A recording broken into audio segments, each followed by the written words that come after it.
They thought she was nobody. In the cold, sterile air of the Seattle Superior Court, Elena sat alone, wearing a faded coat, while her ex-husband and his high-priced legal sharks laughed at her. They mocked her silence. They ridiculed her poverty.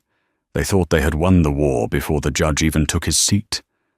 Mark, her husband of 5 years, believed he was discarding a broken woman who had leached off his success. But he didn't know the truth. He didn't know that the woman he was destroying was worth more than the entire city block. This is the shocking true story of how a quiet housewife humiliated her arrogant ex-husband by revealing a secret that shook the financial world.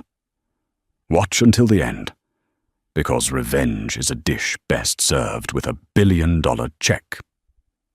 The fluorescent lights of Courtroom 4B in the Seattle King County Courthouse buzzed with an annoying, low-frequency hum that seemed to drill directly into Elena's skull. It was raining outside, a grey, miserable Tuesday in November, and the windows were streaked with grime and water. But inside, the atmosphere was dry, suffocating, and smelled faintly of floor wax and stale coffee. Elena Vance sat at the defendant's table. The chair was hard wood, uncomfortable, and she sat with her hands folded tightly in her lap. Her knuckles were white. She wore a beige wool coat that had seen better days. The cuffs were slightly frayed, and the buttons were loose. Underneath, she wore a simple white blouse and black slacks she had bought at a discount store 3 years ago. To anyone looking at her, she was the picture of defeat. A woman past her prime, discarded, broken, and poor. Across the aisle, the atmosphere was entirely different. Mark Vance, her husband, soon-to-be ex-husband, leaned back in his leather chair, radiating the arrogance of a man who had never been told no in his adult life.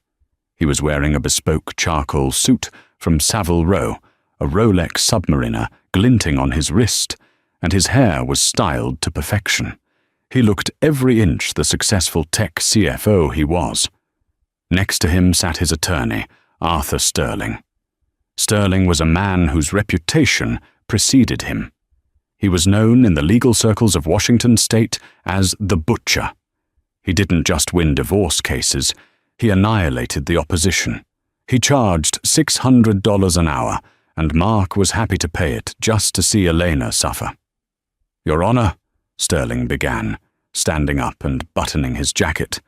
His voice was smooth, practiced, and dripping with condescension. "My client, Mr. Vance, has been exceedingly generous. We are offering Mrs. Vance a one-time settlement of $10,000. Considering she has contributed absolutely nothing to the household finances for the last 5 years, we believe this is more than charity. It is a gift." The judge, a stern man named Frederick Thorne, looked over his spectacles at Elena. "Does the defendant have legal counsel present?" Elena looked up. Her voice was soft, barely a whisper. "No, Your Honor. I am representing myself."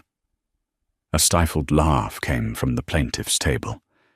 Mark covered his mouth, but his eyes were dancing with amusement. He leaned over to Sterling and whispered loud enough for the front row to hear.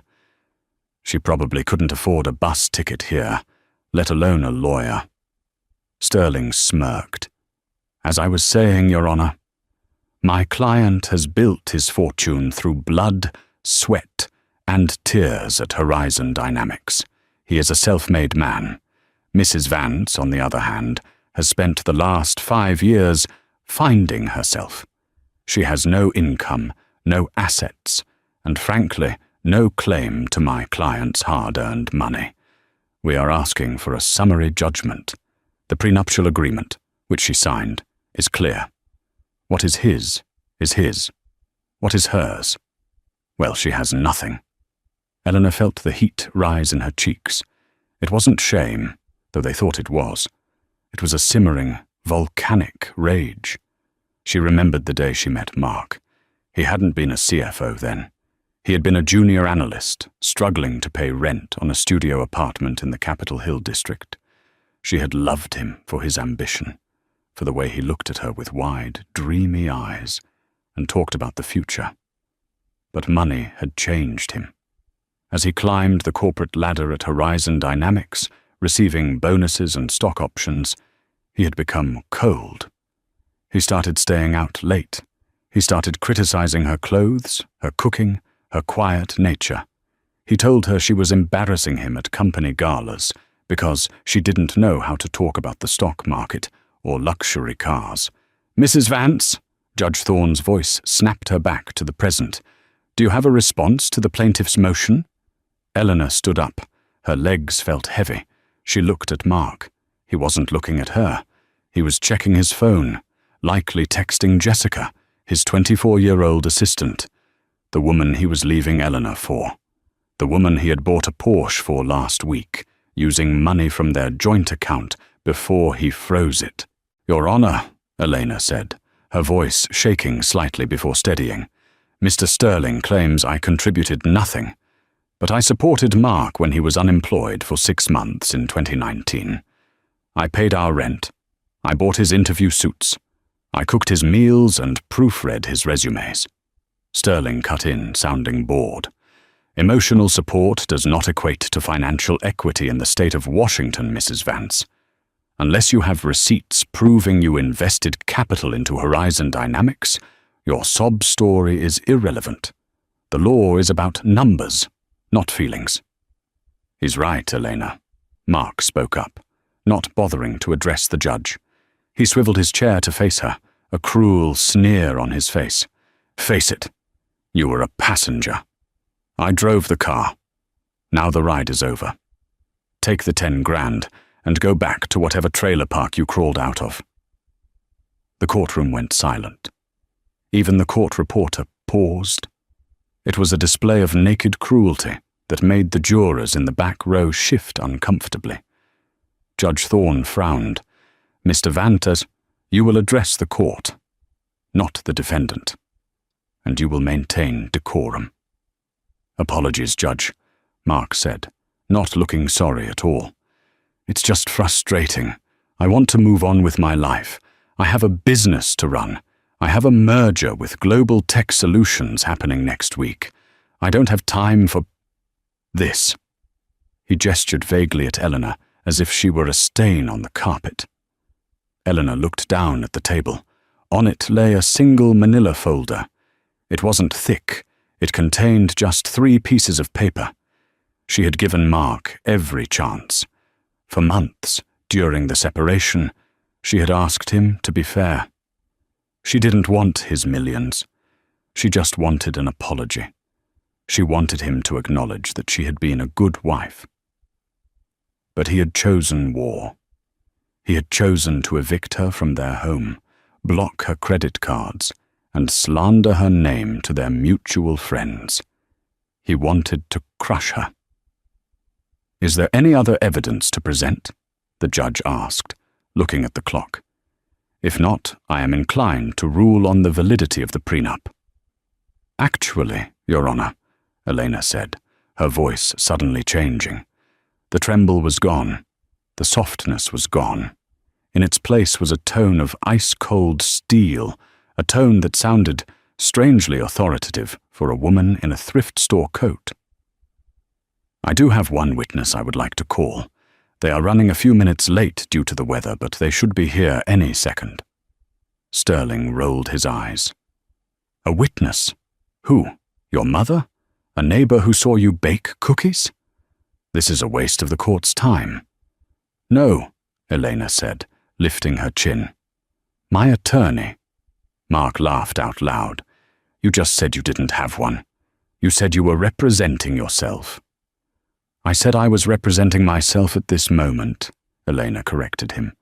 "But for the division of assets, I thought it best to bring in a specialist."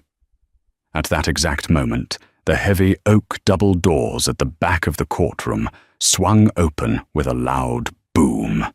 The room turned. Walking into the courtroom was not a disheveled public defender. It was a phalanx of 4 people. In the lead was a man in a navy blue, three-piece Italian suit that cost more than Mark's car. He carried a leather briefcase with gold clasps. He walked with the stride of a man who owned the building. Mark's face went pale. He recognized the man. Everyone in the business world recognized him.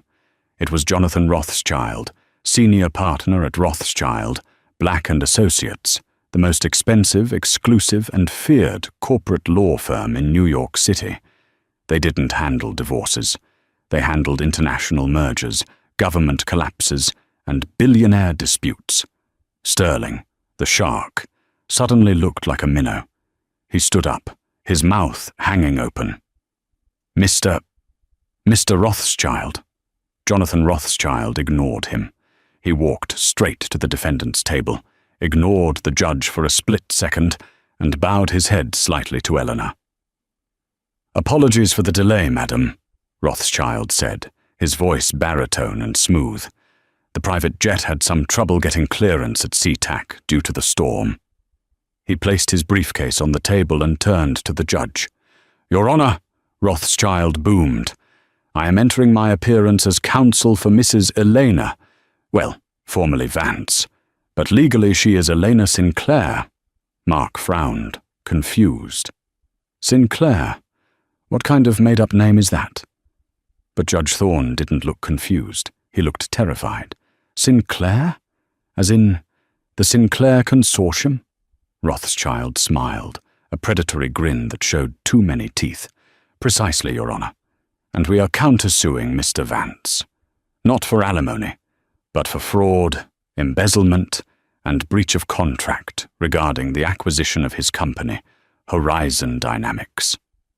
Mark stood up, his hands shaking. "What are you talking about? I own Horizon. She has nothing to do with it." Elena finally turned to look at Mark. She slowly unbuttoned her frayed beige coat. She slipped it off her shoulders, revealing the label on the inside of her simple blazer. It wasn't store brand. It was vintage Chanel. "Actually, Mark," Elena said, her voice ringing clear through the silence, "you don't own Horizon Dynamics. You never did. The venture capital firm that funded you 5 years ago? Vanguard Ventures. That's a shell company." She took a step closer to him. "I own Vanguard, which means I own Horizon. I own your office. I own your servers. I even own the chair you sit in every day." The courtroom erupted. To understand the gravity of the silence that fell over the courtroom, you have to understand the scale of the lie Elena had lived. 5 years ago, Elena Sinclair was 24 years old, and the sole heiress to the Sinclair Consortium, a logistics and shipping empire started by her grandfather, Silas Sinclair.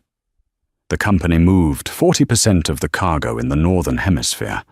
Her net worth wasn't public knowledge, but Forbes estimated the family trust at roughly $12 billion. But Eleanor was lonely. She had spent her entire life surrounded by people who only saw her last name. Men dated her to get close to her father. Friends befriended her to get invitations to galas in Monaco or weekends in the Hamptons. She was constantly guarded, constantly paranoid, and deeply unhappy. When her father passed away, leaving her everything, the pressure became unbearable. She wanted to disappear. She wanted to know, just once, what it felt like to be loved for Elena, not for the billions attached to her signature. So, she created an alter ego, Elena Vance, using her mother's maiden name. She moved to Seattle, a city far enough from the old money circles of New York and London. She rented a small, somewhat drafty apartment in a working-class neighborhood. She got a job as a librarian, a job she genuinely loved. She drove a used Honda Civic. She budgeted for groceries. And then she met Mark. He was charming then. They met at a coffee shop on a rainy afternoon. He had spilled his latte on her book, apologized profusely, and offered to buy her a new one. He didn't know she could buy the publishing company. He just saw a girl with wet hair and a kind smile. Their courtship was the happiest time of her life. Mark was ambitious, but struggling. He worked in IT and had big dreams of starting his own tech firm. Elena supported him emotionally, listening to his pitches late into the night. When he proposed 2 years later, with a modest diamond ring that cost him 3 months' salary, she cried tears of genuine joy. It was the only thing she had ever owned that felt real. But the cracks started to form shortly after the wedding. Mark's ambition began to curdle into greed. He became obsessed with status. He constantly compared himself to his peers who were making millions. "I need funding, Elena," he had complained one night over a dinner of spaghetti. "I have the software. I have the vision for Horizon, but no bank will touch me without collateral." Elena wanted to help him. She wanted him to succeed, but she couldn't reveal who she was. If she dropped a check for $5 million on the table, their entire dynamic would shatter. He would know she had tested him. He would feel betrayed, or worse, he would change into one of the sycophants she hated. So, she pulled strings from the shadows. She contacted the trustee of her family fund, a man named Mr. Henderson, and instructed him to set up a shell company called Vanguard Ventures. She told Henderson to approach Mark as an angel investor who saw potential in him. It worked. Mark got his funding. Horizon Dynamics was born. Mark came home that day, popping a bottle of cheap champagne. "I did it, babe. I charmed them. They loved my pitch. I'm going to be a CEO." Elena had smiled, toasting him. "I'm so proud of you, Mark. You did this." She let him believe it was his charisma. She let him take all the credit. But as Horizon grew, Mark changed. The money from the investors gave him a salary, an expense account, and a newfound arrogance. He started buying expensive suits. He started working late. He stopped asking Eleanor about her day at the library. Then came the other woman. Elena first noticed the scent of perfume that wasn't hers on his shirts. Then the late-night texts. Then the password change on his phone. The final straw was 3 months ago. Mark had come home drunk, smelling of whiskey and expensive perfume. "You know what the problem is with you, Elena?" he had slurred, looking at her as she sat reading on the couch. "You have no ambition. You're content being a nobody. I'm a CEO now. I need a partner who matches my energy, not a librarian." He had laughed. "My lawyer says I need a prenup. Well, too late for that. But he says I can get out of this marriage cheap because you haven't contributed a dime to the company." That night, Elena cried herself to sleep.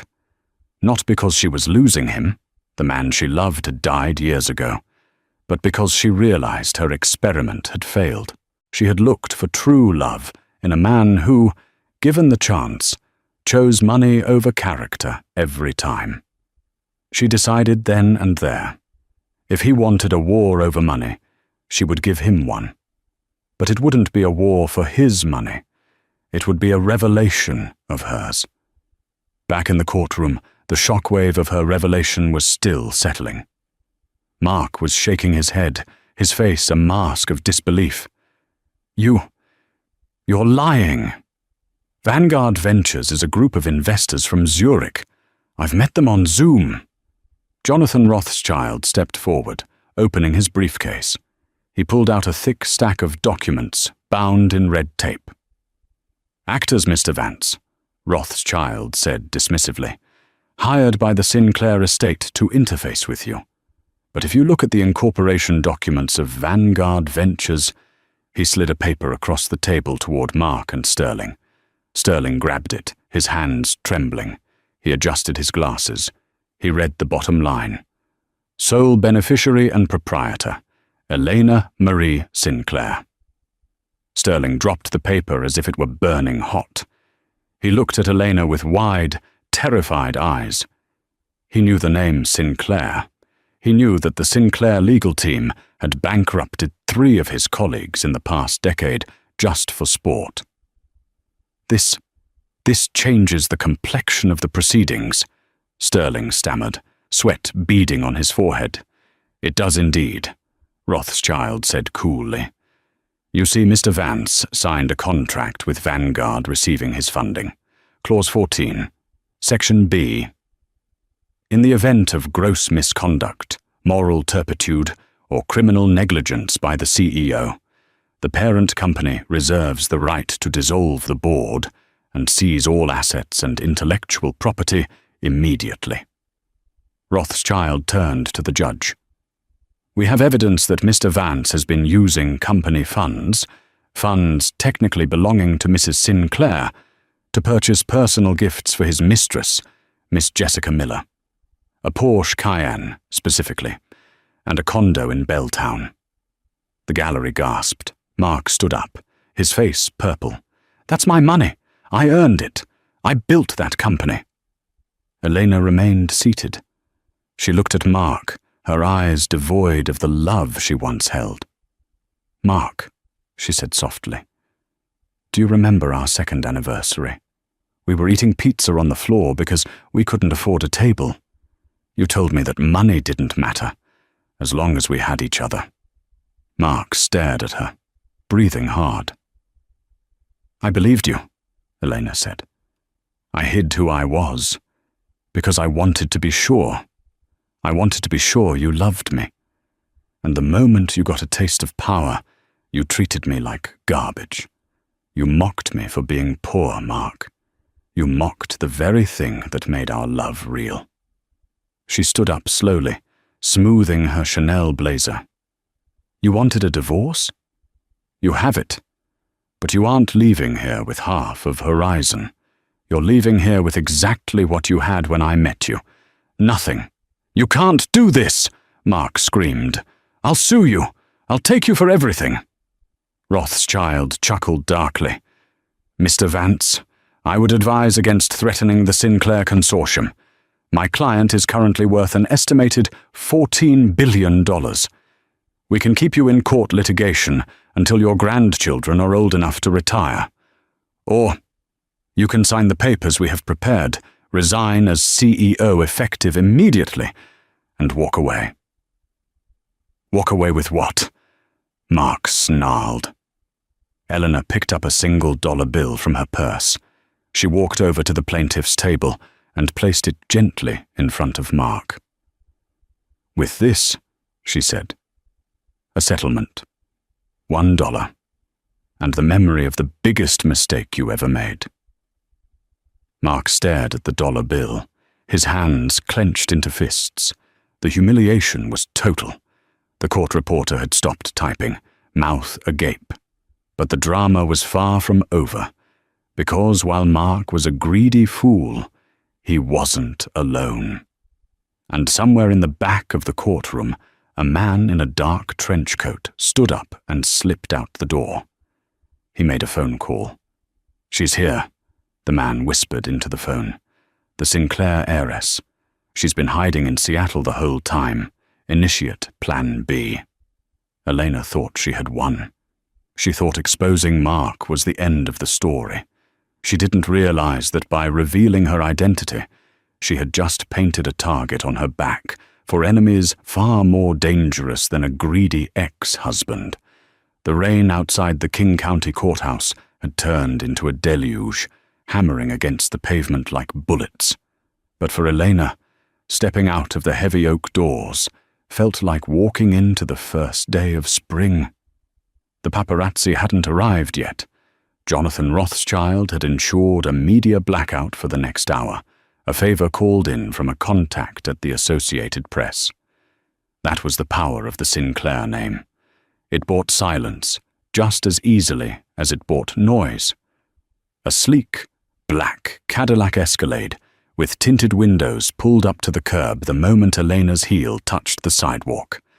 A large man in a suit, with an earpiece coiled behind his ear, stepped out and opened the rear door.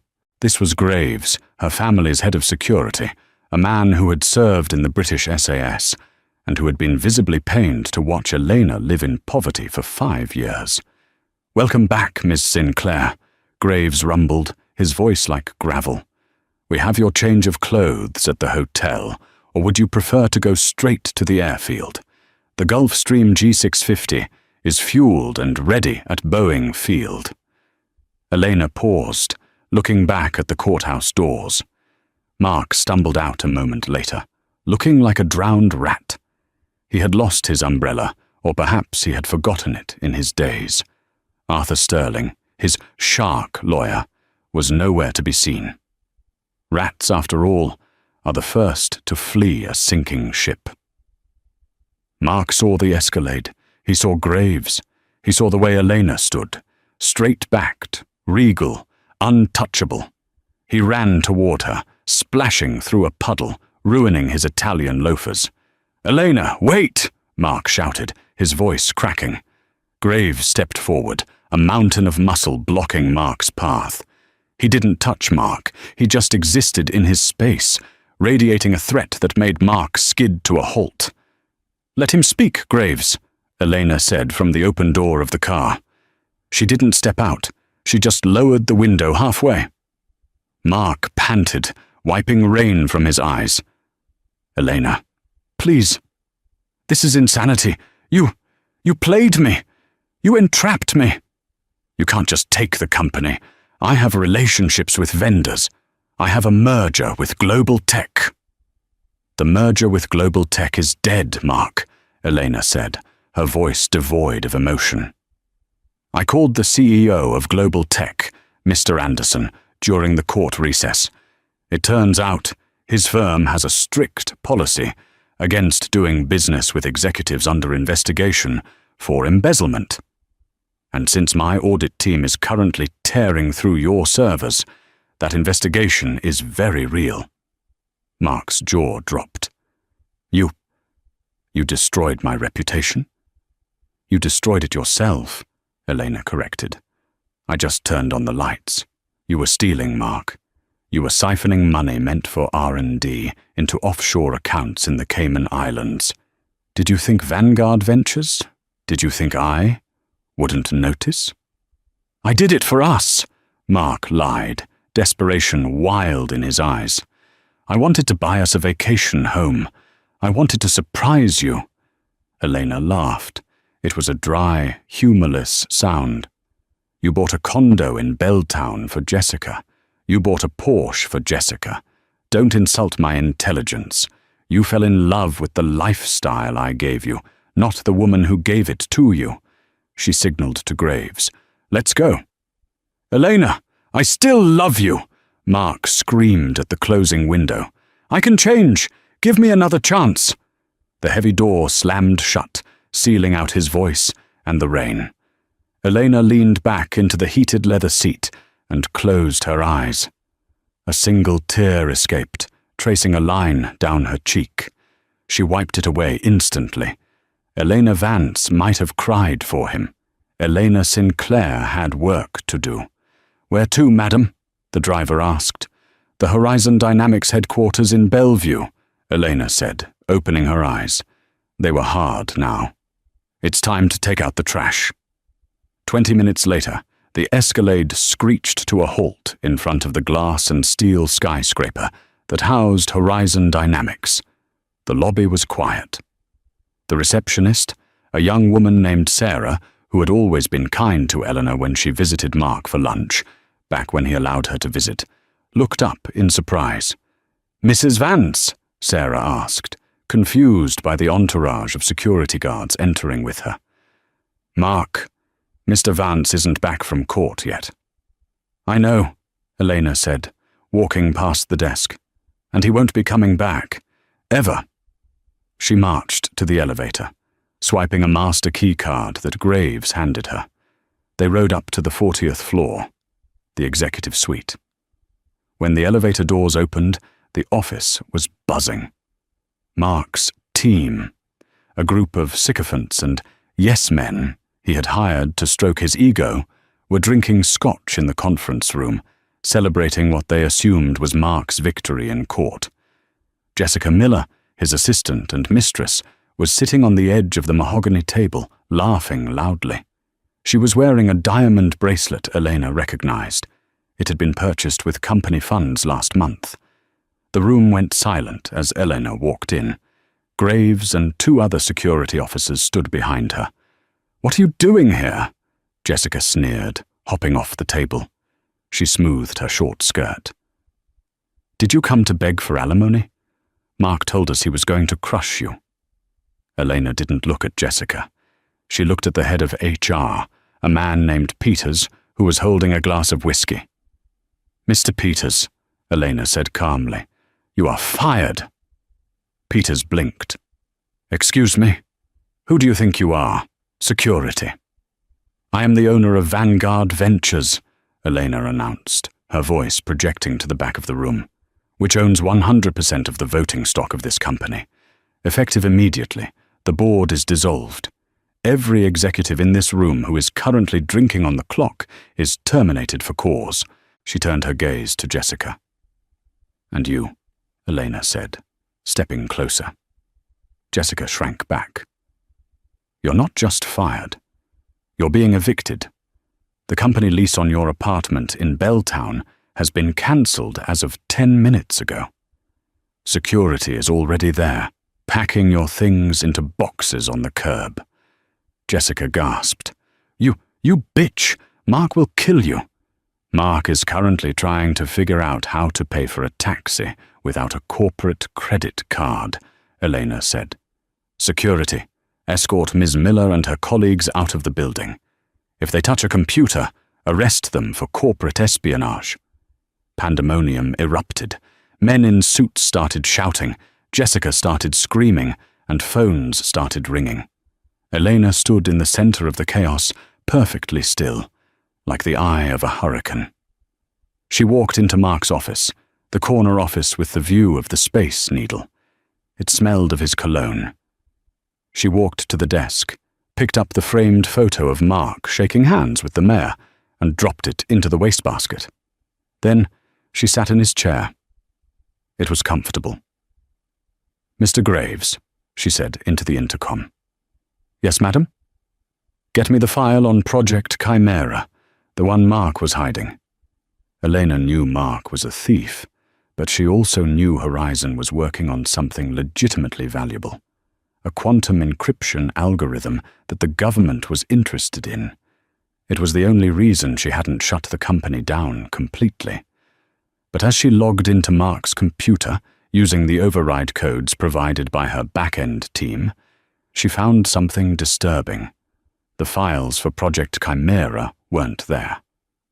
The folder was empty. She checked the access logs. The files had been copied and deleted 3 hours ago, while they were in court. "Graves," Elena said, her voice tight. "Get in here. We have a problem."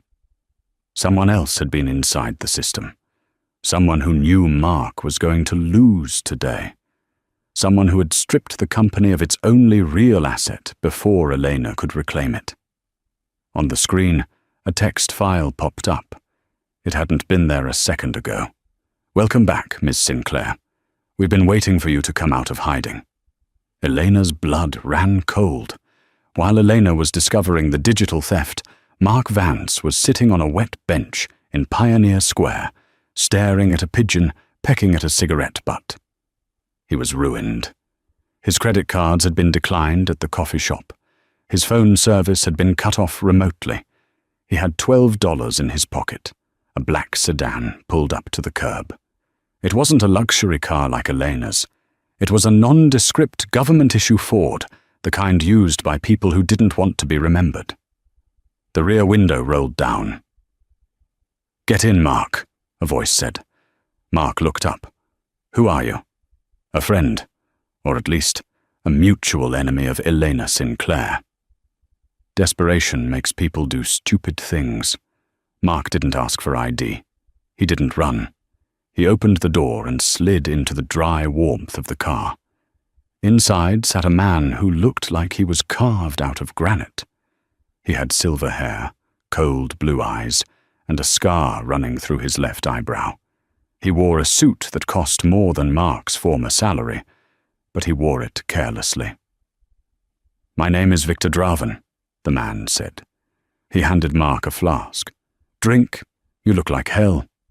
Mark took a swig. It was brandy, burning and expensive. "She took everything, Mr. Draven. She's a monster. A billionaire heiress pretending to be a housewife. Who does that?" "Someone who is hiding," Draven said softly. "Someone who knows that her father had many enemies." Draven tapped on a tablet resting on his knees. He turned the screen toward Mark. It showed a live feed of the Horizon Dynamics lobby. Mark saw his former staff being escorted out by security guards holding boxes. "You built that company, didn't you, Mark?" Draven manipulated him smoothly. "Sure, she provided the money, but you provided the sweat, the image, the face." "Exactly," Mark cried. "I did all the work." "And now she has humiliated you," Draven continued. "She didn't just fire you. She castrated you publicly. Do you want to just sit here and rot, or do you want to get even?" Mark's eyes narrowed. "I want to destroy her." "Good," Draven smiled. It was a terrifying expression. "Because I need something she has, and you are the only person who can help me get it." "What do you need? Money?" "She has billions." "I don't care about money," Draven scoffed. "I represent, let's call it a private consortium, more exclusive than the Sinclairs. We are interested in information, specifically a digital key that Silas Sinclair, Elena's father, stole from us 10 years ago." Mark was confused. Silas Sinclair was a shipping magnate. Silas Sinclair was a courier for the most powerful people on Earth, Draven corrected. He moved things that weren't supposed to be moved: weapons, gold, secrets. Before he died, he locked away a database of his clients, a black ledger. We believe he hid the encryption key inside Horizon Dynamics. Mark frowned. "That's impossible. I built the servers. I would know." "Would you?" Draven raised an eyebrow. Silas was a genius. He knew his daughter would eventually take over a tech firm or create one. He embedded the key in the source code of the first program Elena ever wrote, the code base you use to start Horizon. Mark's mind raced. The original kernel, the foundational code Elena had given him on a USB drive when they first started dating. She had said it was just a logistics optimizer she wrote for fun. He had built the entire company's software architecture on top of it. "Project Chimera," Mark whispered. "Precisely," Draven said. "We wiped the servers today to get the files, but they are encrypted. We need the biokey to unlock them, and the biokey is Elena herself, her retina, her fingerprint, or a password only she knows." "So what do you want me to do?" Mark asked. "She won't talk to me." "She won't have to," Draven said.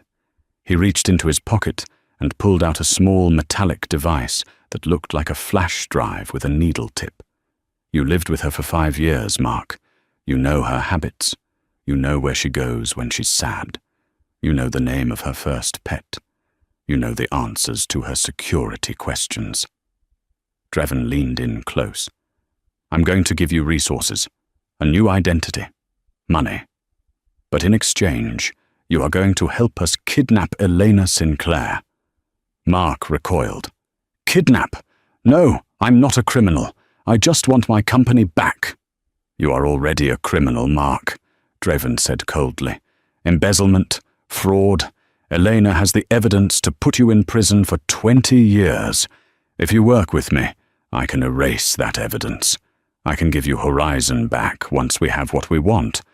Or you can get out of this car and wait for the police to arrive. They are tracking your phone, you know." Mark looked out the window. A police cruiser was turning the corner, lights flashing silently. Panic seized him. He looked back at Draven. The devil was offering him a hand. "What do I have to do?" Mark asked.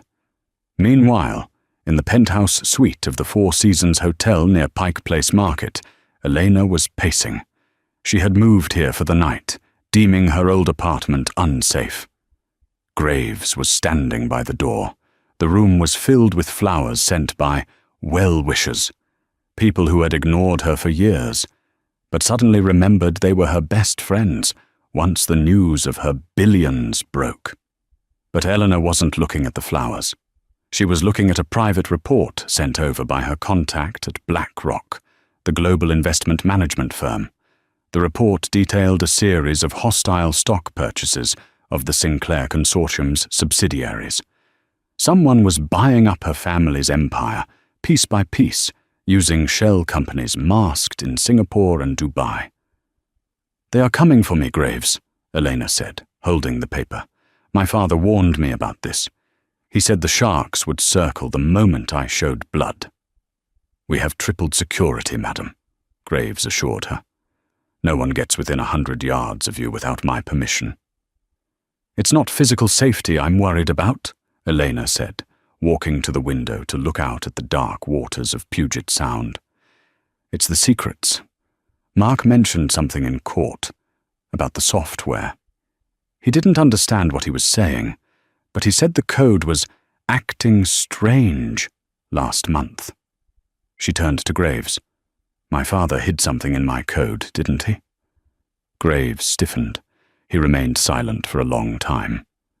"Mr. Graves," Elena said sharply, "I am the head of this family now. Do not lie to me." Graves sighed, his posture sagging slightly. "Your father, Silas, he wasn't just a businessman, Eleanor. He was a keeper of secrets. He called it the Oculus, a database of leverage on every major politician and CEO in the G7 nations. He wanted to destroy it, but he died before he could. He hid it in the one place he knew you would protect." "My work," Elena realized. "He hid it in the Horizon algorithm." "Yes," Graves admitted. "And there are people, very dangerous people, who want it back. Mark Vance was just a nuisance. The people coming now, they are war." Just then, Elena's phone buzzed. It wasn't a text. It was a notification from her home security system, her old apartment, the one she had abandoned that morning. Motion detected. Living room. She pulled up the camera feed on her phone. On the screen, she saw a figure walking through her dark, empty living room. The figure picked up a framed photo Elena had left behind, a picture of her and Mark from their wedding day. The figure turned to the camera.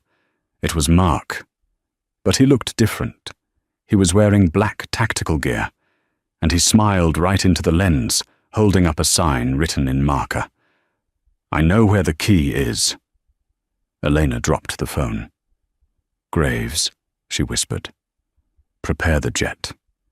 We're not safe in Seattle anymore." "Where are we going?" Graves asked, drawing his weapon as he moved to the window. "Zurich," Elena said. "To the vault. If my father left a mess, I have to go to the source to clean it up." But as they rushed to the door, the lights in the hotel suite flickered and died. The electronic lock on the door clicked. Red.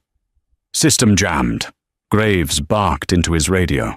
"We are locked in." From the hallway they heard the heavy thud of boots. Plan B had begun. The penthouse of the Four Seasons Seattle was plunged into absolute darkness, save for the eerie red glow of the emergency smoke detectors blinking on the ceiling. The silence that followed the power cut was heavy, broken only by the sound of Graves racking the slide of his suppressed Sig Sauer P226. "Stay behind the kitchen island, madam," Graves whispered, his voice barely audible. "They've bypassed the electronic locks. They'll breach in 3, 2, crash." The heavy double doors of the suite didn't just open, they were blown off their hinges.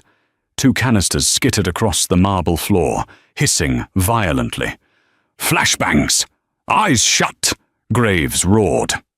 Elena squeezed her eyes shut and covered her ears just as a deafening bang shook the room, followed by a blinding white light that seared even through her eyelids. When she opened them, chaos had erupted. 3 figures clad in black tactical gear and night vision goggles were swarming to the room. Graves was a blur of motion. He fired 2 controlled shots, thwip, thwip, and the first attacker crumpled near the foyer. But they were outnumbered.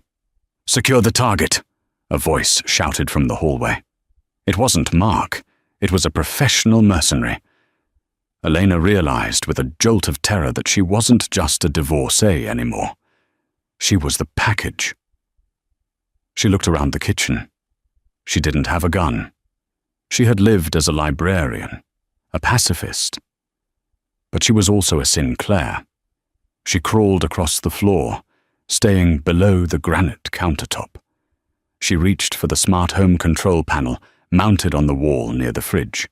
The screen was dead due to the power cut, but the backup battery light was blinking green. Elena smashed the glass casing with a heavy ceramic bowl and ripped the panel open. Her fingers, usually so delicate, worked with frantic precision. She needed to access the building's override. "Graves, get down!" Elena screamed. Graves didn't hesitate. He dove behind the heavy oak dining table, just as Eleanor short-circuited the emergency fire suppression system wires together. Whoosh! The ceiling sprinklers didn't activate.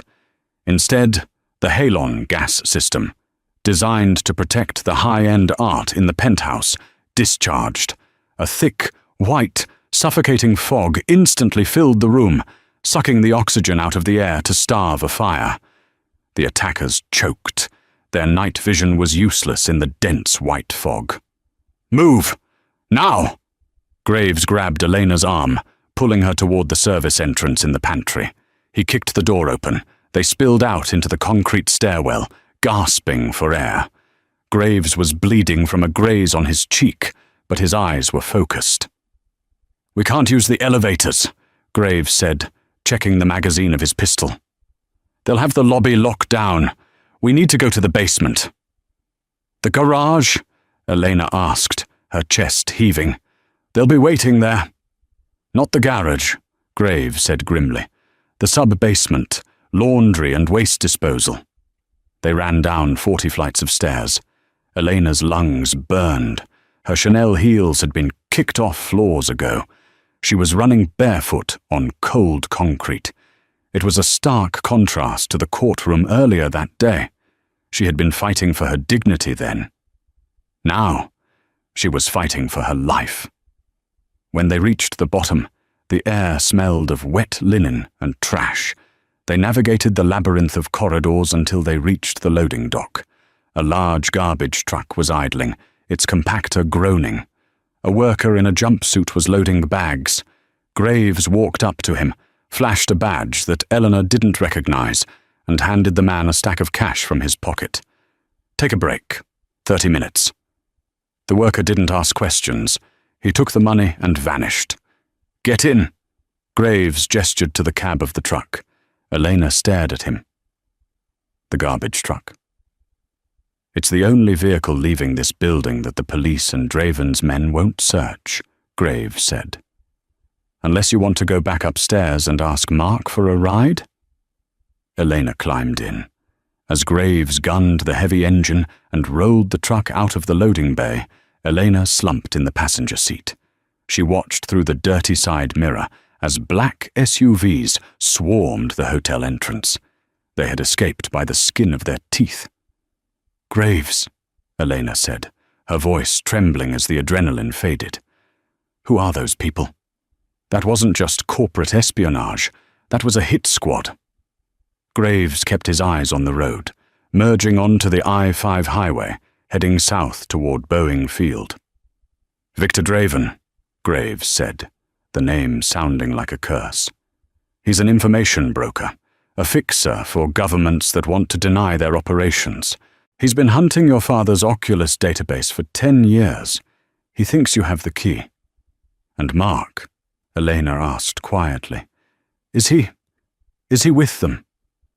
Graves glanced at her. Mark is weak, Elena, and weak men are dangerous because they will do anything to feel powerful again. Draven has him, and Mark knows things about you that Draven can use. Eleanor looked down at her bare, bruised feet. He knows my security questions, she whispered, realization dawning on her. He knows the name of my first dog. He knows the street I grew up on. He knows my mother's maiden name. We need to get to the jet, Graves said, stepping on the gas. Once we are in the air, we can scrub your digital footprint. But until then, you are vulnerable. The Gulfstream G650, bearing the tail number N1 Sin, roared down the runway of Boeing Field. As the wheels lifted off the wet tarmac, Elena felt a momentary sense of relief. At 45,000 feet, she felt untouchable. She went to the lavatory to wash the soot from her face. She looked in the mirror. The woman staring back wasn't the meek housewife Mark had divorced. Her eyes were hard, dark, and full of a cold resolve. She walked back into the main cabin. It was a flying palace, cream leather seats, mahogany trim, a satellite uplink. Graves was sitting by the window, cleaning his weapon. "We are plotting a course for Geneva," Graves said. "I've contacted the Banque Pictet. They have a secure vault in the Geneva Freeport where your father stored his physical assets. If the key isn't in the code, it's there." The Geneva Freeport, Elena mused. The most secure storage facility on Earth. Tax-free, no questions asked. She sat down and opened her laptop. She needed to see the damage to her accounts. She logged into the Vanguard Ventures mainframe. Access denied. She frowned. She tried again. Access denied. Biometric mismatch. "That's odd," Elena muttered. "Graves, I can't log in." Suddenly, the large LCD screen on the bulkhead of the plane flickered. The flight map disappeared. Static filled the screen, followed by a live video feed. Elena gasped. It was Mark. He was sitting in a dark room, illuminated by the blue glow of multiple monitors. He looked manic. His tie was loose, his eyes wide and bloodshot. He was wearing a headset. "Hello, Elena," Mark's voice boomed through the cabin speakers. "Nice plane. Much better than the economy seats we used to fly, right?" "Mark!" Elena stood up, shouting at the screen. "What have you done? You're hacking a private aircraft. That's an act of terrorism." "I'm just retrieving what's mine," Mark spat back. "You thought you could leave me with $1? You thought you were so smart, hiding your billions? Well, guess what? I know you, Elena. I know your passwords are all variations of the coordinates of where we had our first kiss." Elena froze. He was right. She was sentimental. She had never changed them. "I'm currently inside the Sinclair Consortium root directory," Mark bragged, typing furiously as he spoke. "I've liquidated the liquid assets in the Cayman accounts. 300 million. Gone. Transferred to an untraceable crypto wallet." "Mark, stop!" Elena pleaded. "Draven is using you. Once he gets what he wants, he'll kill you." "He treats me with respect," Mark screamed. "He sees my value. Unlike you. You treated me like a pet project." Mark leaned into the camera. "But money isn't enough, Elena. Draven wants the key. And I know you're heading to Switzerland. I saw the flight plan before I wiped it." "Wiped it?" Graves stood up, moving toward the cockpit. "Oh, didn't I mention?" Mark smirked. "I've uploaded a new flight path to your autopilot. You aren't going to Geneva." The plane banked sharply to the right. The coffee pot on the table slid off and crashed. Elena grabbed a seat to steady herself. "Pilot!" Graves yelled, banging on the cockpit door. "Disengage autopilot!" The intercom crackled. The pilot's voice was panicked. "I can't, sir. The system is locked out. We've been hijacked remotely. The controls are dead." "Where are you taking us, Mark?" Elena shouted at the screen. Mark smiled, a cruel, twisted expression. Somewhere you can't run. Somewhere Draven has waiting for you. You're going to land in Belarus, Elena, outside of US jurisdiction. Draven has a reception committee waiting at the Minsk airfield. You're sending me to my death, Elena said, her voice barely a whisper. I'm sending you to negotiate, Mark said. Just give them the key, Elena. And maybe I'll let you keep the dollar. The screen went black. The plane was shaking now. They were descending. Graves turned to Eleanor. We have 2 hours before we reach Belarusian airspace. We can't regain control of the avionics without a hard reset, and to do that, we need to sever the satellite uplink manually. How do we do that? Elena asked. Graves pointed to a panel on the exterior of the plane, visible through the window near the wing. The antenna array is out there.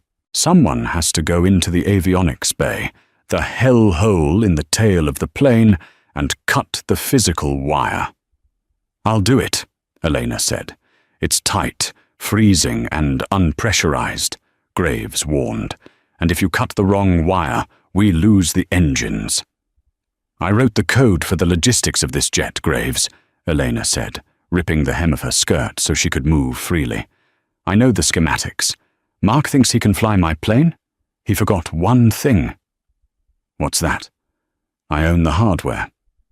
Elena grabbed a pair of wire cutters from the emergency kit. Get me into the bay. I'm taking back my life. The air in the unpressurized avionics bay was thin and bitingly cold. Elena's fingers were numb as she located the satellite uplink cable, a thick blue wire pulsating with the data Mark was feeding into the system. This ends now, she whispered. With a grunt of effort, she squeezed the wire cutters. Snap. The plane lurched violently. In the cockpit, the screens flashed from red to green. The pilot's voice crackled over the intercom, breathless but relieved. Miss Sinclair, we have manual control, diverting to Zurich immediately. We are safe. Elena slumped against the freezing metal hull, exhaling a cloud of mist. She hadn't just cut the connection, she had traced the IP address of the incoming signal before severing it. 6 hours later, in a warehouse district on the outskirts of Seattle, Mark Vance stared at his monitors. They had all gone black. What happened? Mark screamed, slamming his fist on the desk. I had them! They were landing in Minsk! You failed! A cold voice said behind him. Victor Draven was packing his equipment into a briefcase. The signal was cut, and worse, you stayed online too long. They traced the handshake. We have to leave, Mark panicked. I have to leave, Draven corrected, walking to the back door. You are the distraction. Before Mark could protest, the front doors of the warehouse were rammed open by an armored SWAT vehicle. Flashbangs detonated. Mark fell to his knees, coughing, blinded, realizing too late that in the game of billionaires, he was just a pawn. 2 days later, Mark sat in a federal interrogation room, handcuffed to the table. The door opened, and Elena walked in. She looked immaculate in a white power suit, flanked by Graves. You're going away for a long time, Mark, Elena said quietly. Kidnapping, cyber-terrorism, grand larceny. I just wanted what I was owed, Mark hissed, though he looked broken. I just wanted the key. Where is it? Where did your father hide the Oculus code? Was it in the servers? In your DNA? Elena laughed softly, a sound devoid of humor. She reached into her purse and pulled out a small, velvet pouch. She tipped it over, and a ring slid onto the metal table. It was the cheap, tarnished engagement ring Mark had given her 5 years ago. The one he had mocked in court. The one he had told her to throw in the trash because it was embarrassing. My father was a sentimental man, Elena said. He used micro-engraving technology to print the entire Oculus database onto a synthetic diamond. He told me to guard it with my life. When you gave me this ring, I swapped the stone, Mark stared at the cheap piece of jewelry he had despised. His eyes widened in horror. "It was on your finger," Mark whispered, his voice trembling. "For 5 years, I was sleeping next to $12 billion of leverage, and I mocked it." "You chased the illusion of wealth, Mark," Elena said, standing up to leave, "and you threw away the only thing that had real value. You threw away me." She walked out of the room, leaving the ring on the table. It was evidence now. As the heavy steel door clanged shut, Mark Vance put his head in his hands and screamed. And that is how Elena Sinclair turned the tables. Mark Vance thought he was discarding a broke housewife, but he was actually throwing away the keys to the kingdom. Quite literally. He is currently serving a 25-year sentence in federal prison. Elena regained control of Horizon Dynamics, donated the Oculus database to Interpol to expose global corruption, and now runs her empire with the grace and steel of a true queen. She proved that true value isn't found in a bank account, but in character. Mark chased the shine and lost the diamond. What do you think? Did Mark deserve his fate, or was the punishment too harsh? Let me know in the comments below. If you enjoyed this story of karma and revenge, please smash that like button. It really helps the channel. And don't forget to subscribe and hit the bell icon so you never miss our next real-life drama. Thanks for watching, and see you in the next story.